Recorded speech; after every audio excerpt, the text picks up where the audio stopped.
Dans la plupart des bouquins, on le voit comme ça. Vous êtes d'accord? Ok, mais qu'est-ce qu'on a vu concernant le faisceau antérieur? Qui travaille avec l'or.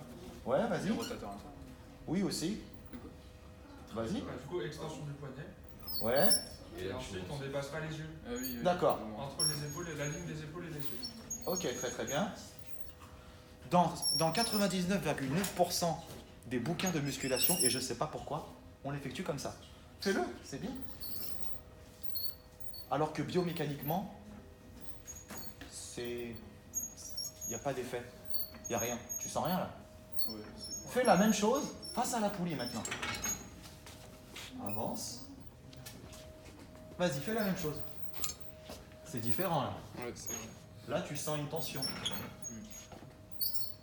C'est comme ça qu'on devrait le faire. D'accord. Mais dans tous les bouquins, c'est le contraire. Même les bouquins qui sont réputés number one de la muscu, même dans les vidéos. Je ne sais pas pourquoi, ne me posez pas la question, je ne sais pas pourquoi. Peut-être qu'ils n'y connaissent pas grand-chose dans le domaine.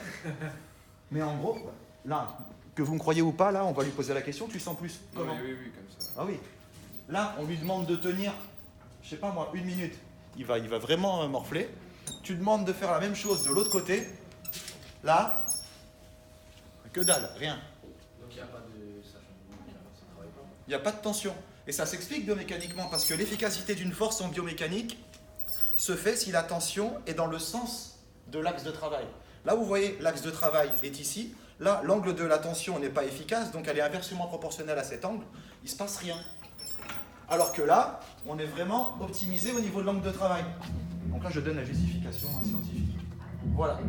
Donc à l'avenir, quand vous ferez faire le faisceau antérieur à la poulie à un individu, vous faites comme ça. Même s'il y a un coach à côté de vous qui vous fait faire l'inverse, qui vous dit non, c'est comme ça, même avec la barre, la corde entre les jambes comme ça, vous le connaissez celui-là. C'est pareil, il ne faut pas le faire. Il faut le faire comme ça. Avec les deux mains, vous avez la barre ou la poignée, vous montez et vous descendez.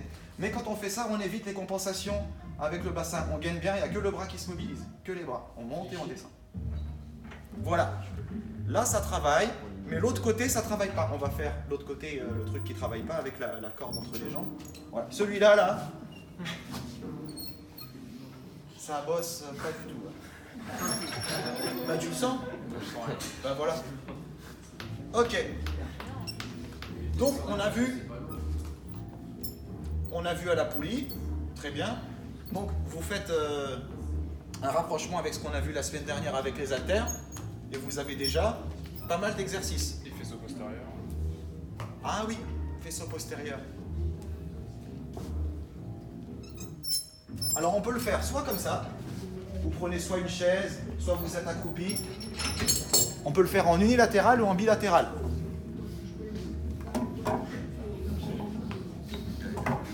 On est là par exemple, on est par rapport à l'axe. On essaie de se mettre dans l'axe de manière à ce que la glomérale soit à 90 degrés. Et on redescend. Vous voyez? Après, si on veut travailler vraiment l'ensemble du corps avec un maintien postural, on peut le faire en fléchissant un peu. Ça, c'est en unilatéral. On peut le faire en bilatéral en prenant la poignée et en la mettant de l'autre côté.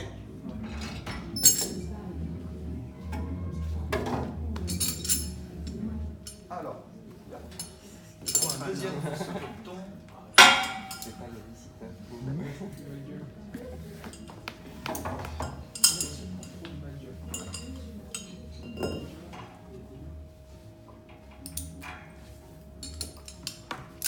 Donc on peut le faire comme ça aussi.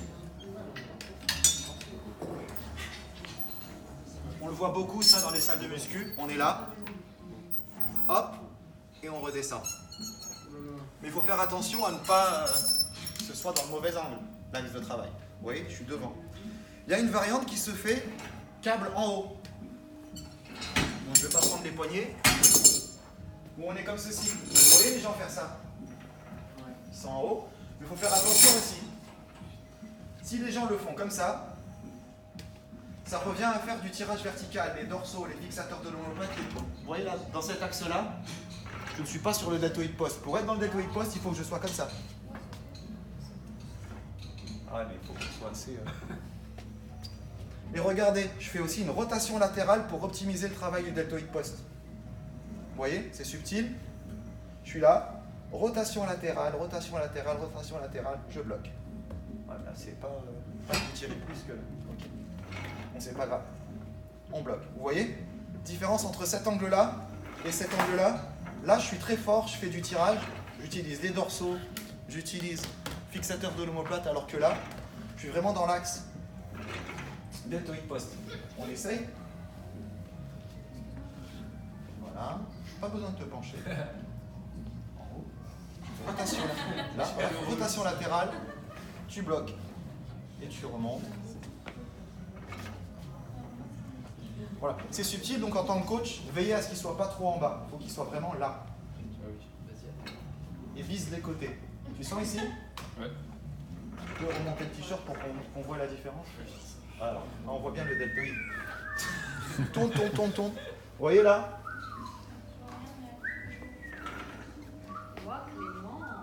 Voilà, ça contracte bien, on est dans l'axe.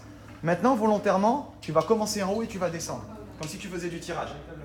Ouais, là, on n'est plus dans le deltoïde, on est dans les dorsaux. Voilà. Bon, veillez à ce qui est vraiment le bon angle de travail.